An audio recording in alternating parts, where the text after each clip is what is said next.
Here we utilize controller to turn on the fan via power switch. We can press this button to turn on the fan, and press Enter button to turn off the fan. Firstly, we have to add power switch into the device library. After that, you can upload a wallpaper you like.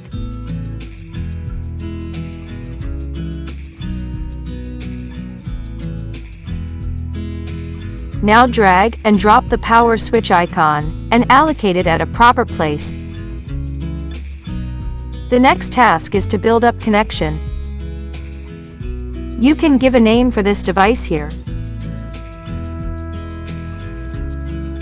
Select the correct port and make it online. Once it's done, the connection setting is finished. The final step is to create the control buttons. Add the first button, give the name, and select an action you want.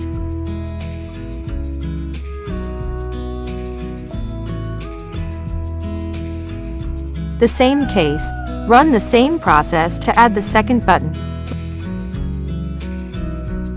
Let's check out the user interface page.